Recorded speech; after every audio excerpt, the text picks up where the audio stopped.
Solidarity forever. Solidarity forever. For the union make us strong.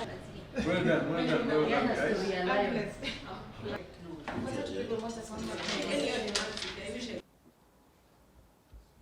As ITF, we are looking at 9 demands to bring out some gender equality. And these demands we are pushing for the transport industry workers.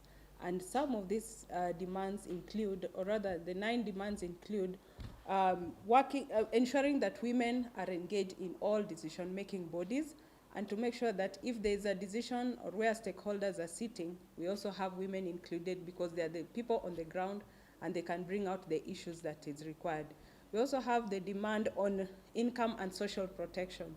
We want these women working in the transport industry to be given income that is sustainable. And if they also go on their leave, let's say maternity leave, they have that social protection that when they come back, they'll still come back to the position they were holding or the work that they were doing. Not that when they go on leave, they find that their job is lost. We also have access to sanitation and the protective materials for use. We realize that after COVID, many people or many transport workers have been exposed to infections, and it's good that we ensure that all the workers in the transport industries, particularly women, are given the sanitation and protection equipment to use. Another demand that we are going to push for is to ensure that they have secure work. That's demand number 4, that they have security, not working in fear, that they're fearing they'll be sacked at any point without notice. Number 5, we have another demand we want to push for, care before profit. That before these employers look at profit, they should care about the transport workers, that they care about their situation, their welfare at work before putting profit. You realize that if you want to make profit, you might end up making your workers to work overtime without pay or no rest. So we want our workers to be cared for. Demand number 6 that we want to push for is to end violence and harassment at work.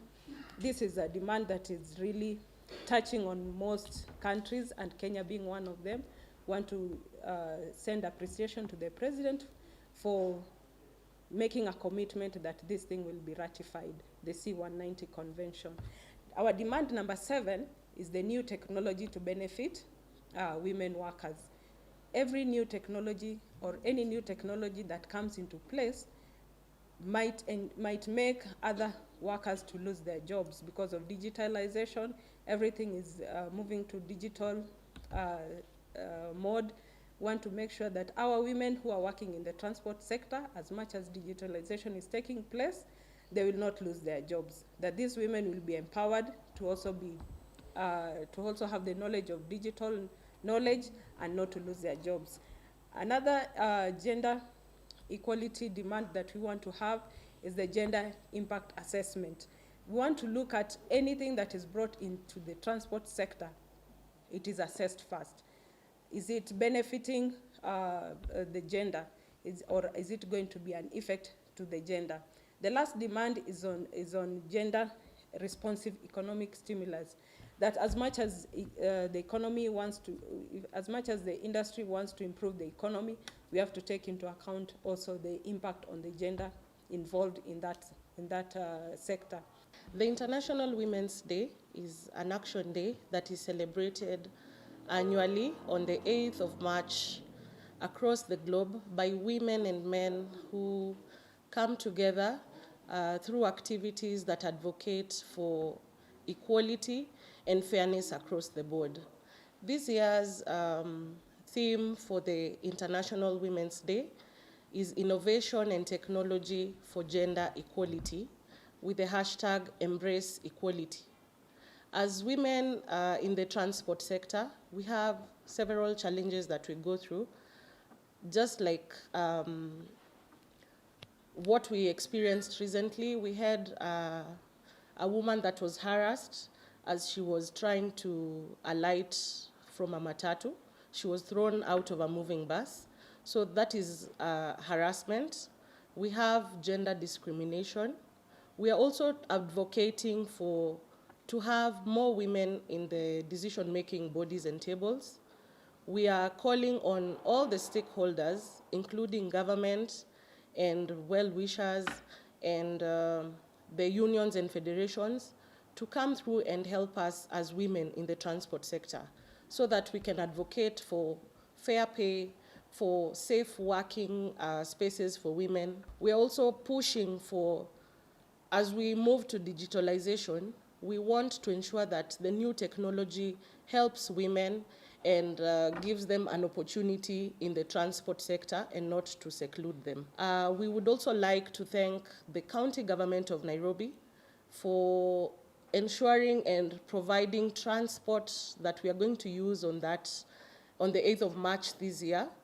And we would like to call upon women in the transport sector, men in the transport sector to join us as we advocate for some of these policies to be implemented. We need to be heard.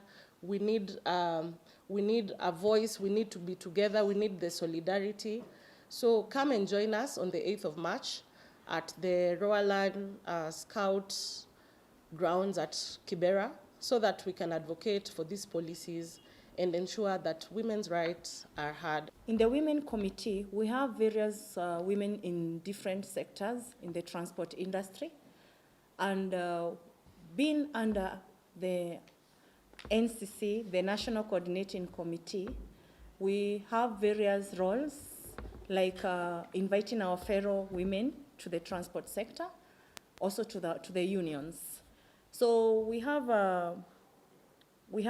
several mandates here in the sector, and in anything we always encourage the women to join us, especially if you are in the transport industry.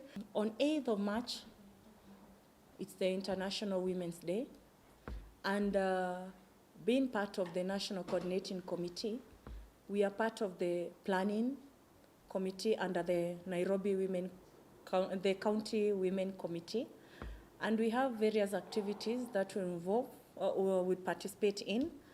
In the industry, we have different challenges as women. Some of them are sexual harassment. We have lack of sanitation facilities in where we work on our roads. And we are able to talk on that day. So we urge every person or every woman to join us on that day. Sexual harassment at workplace imekuwa rampant sana, especially wa mambo ya mahoteli, mambo ya truck drivers, ambao watu wengi, especially ukitaka kazi kwa hoteli, managers wengi wanalazimisha kufanya sex na ule mfanyakazi ndio wamwajiri. Na sisi tunaomba serikali, hii kitu kama inaweza kuendelea itakuwa ni mbaya zaidi, because wasichana wengi watakuwa wanaogopa kufanya kazi na ila hali wana ujuzi. So badala kumfanyisha interview, nasikia siku hizi interview ni kulala na yeye. Kwa nini uharibu kijana wa mwenyewe? Kama ni mtoto wako ungesikia namna gani? Basi mtoto wako pia afanyiwe hivyo, ndio ujue uchungu uko namna gani. Sisi hatutaki vitendo kama hiyo hapa Kenya. Sisi ni watu wa maadili, tuko watu na makanisa na misikiti. Na hiyo tunaomba serikali itusaidie sana, kwa sababu watoto wengi wanaumia. Na maneno pia ya wanawake, ingawaje wamejipenda sana kwamba wao ndio wanaumia, na tunataka serikali ikiangalia maneno inajumulisha watu wote, because last year tulikuwa na maandamano sort of hapo barabarani. Tulipata vijana wengi, hata tulikuwa nao warembo hawa, vijana wengi sana walalamika, walisema na nao nani atawatetea, because wanafukuzwa kwa manyumba. Hawa wasichana pia wakilalamika kwamba wanadhulumiwa, na sisi wanaume pia wanadhulumiwa. Kwa hivyo inataka serikali ikichukua maneno na angalia both side. Isiwache boy child akiumia ikiangalia maneno ya wanawake peke yake. Inataka both sides zinaumia. Hata in fact wanaume wanaumia zaidi kuliko wanawake, ni vile hawaongei, because wanaogopa kutoa hiyo maneno nje, watachekwa na nini na wenzao. Kwa hivyo tunaomba serikali wakati inatengeneza hizi sheria ijue kwamba watu wote wanaumia. Tunaweza kulaumu both sides kwamba serikali haitaki kuimplement hiyo vitu, kwa sababu serikali imechukua mikakati ya kuweka some institutions za kudili nazo. Zinafika mahali zinafifia kwa sababu ya watu kutoa mulungula, because mwenye amefanya hiyo kitu hataki kujulikana, anachukua pesa anapeana. Sasa na wale wanalalia wasiende, ama kuna familia zingine zinasema wacha tusikizane kinyumbani, kwa sababu ya umaskini wanataka labda wapewe kitu fulani ndio hiyo kitu isiendelee kwa sababu ile umaskini. So definitely tukiondoa hiyo vitu ama tukiondoa umaskini, nafikiri ndio tutaweza kudina hiyo vitu kama nchi. Sisi tunasema kumaliza haya mambo ama kusaidiana ili tupate suluhu ya hii maneno mabaya ambayo inatendeka kwa nchi yetu, ni kwamba vyama vya wafanyakazi haswa vile vinatili na mambo ya transport na tourism viungane kusaidia, because ule mfanyakazi anadhulumiwa at least ni member wa chama fulani. So akileta ile malalamishi unahakikisha imefika penye natakana ifike, kwa sababu wewe chama sidhani kama unaweza kupewa pesa ili uache hiyo story isiendelee. Nafikiri itakuwa muhimu sana sisi kama vyama vya wafanyakazi tukiungana kupinga hiyo maneno na kusaidia mtu yoyote mwenye amedhulumiwa kumpeleka mbele ili sheria ichukue mkondo wake.